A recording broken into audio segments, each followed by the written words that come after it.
Page 29, exercice de compréhension 1.3, question 2.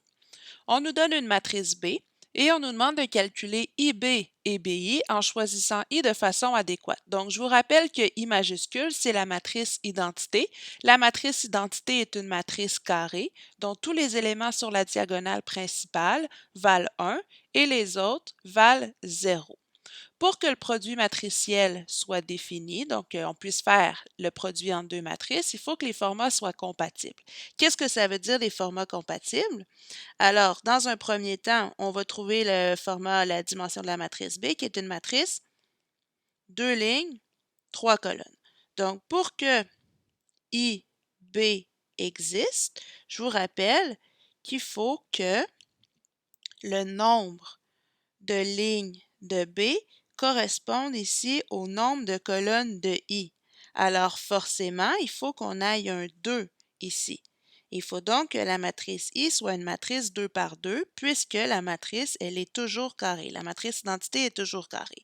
Maintenant que le nombre de colonnes de I correspond au nombre de lignes, le nombre de colonnes de I, pardon, correspond au nombre de lignes de B, le produit matriciel est défini et le résultat va nous donner une matrice qui va être de format 2 par 3.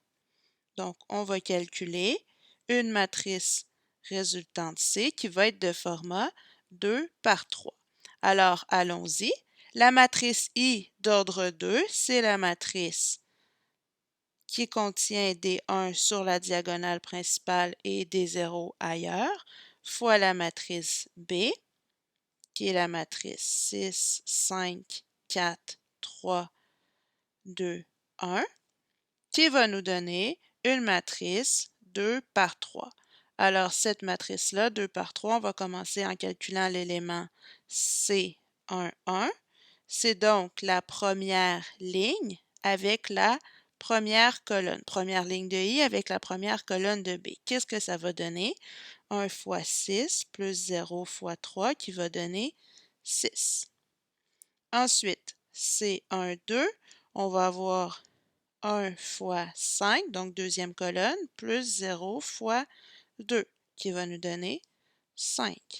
C1, 3, toujours la première ligne maintenant avec la troisième colonne, fois 4, plus 0 fois 1, qui va nous donner 4. Qu'est-ce qu'on remarque? Et oui, on observe qu'on a tout simplement multiplié par 1 le premier élément de chacune des colonnes et qu'on a fait plus 0 fois le deuxième élément et donc ça a eu pour effet de tout simplement multiplier par 1. Vérifions qu'est-ce qui se passe avec notre deuxième ligne. L'élément C2, 1, cette fois-ci je viens chercher la deuxième ligne de ma matrice identité. Donc 0 fois 6 plus 1 fois 3 qui va me donner 3. C2, 2, je vais avoir 0 fois le premier élément de la première colonne, de la deuxième colonne, pardon, qui est 5, plus une fois le deuxième élément de la deuxième colonne, qui est 2, qui va me donner 2. Et finalement, C2, 3, deuxième ligne, qui est toujours 0 fois premier élément de la troisième colonne, 4, plus 1 fois 1, qui va me donner 1. Et donc, qu'est-ce qu'on réalise? Que multiplié par la matrice I, qui est la matrice identité, va me redonner ma matrice B. Et donc ici, notre matrice C2 par 3, on ne savait pas que ça allait nous donner B, eh bien, on peut conclure que C est égal à B. Maintenant, nous avons fait la multiplication I fois B. On vous demande de refaire la même chose, mais avec B fois I. Donc, pour faire B fois I, on doit redéfinir notre matrice identité parce que je vous rappelle que pour que la multiplication matricielle existe, nos formats doivent être compatibles. La matrice B est une matrice 2 par 3.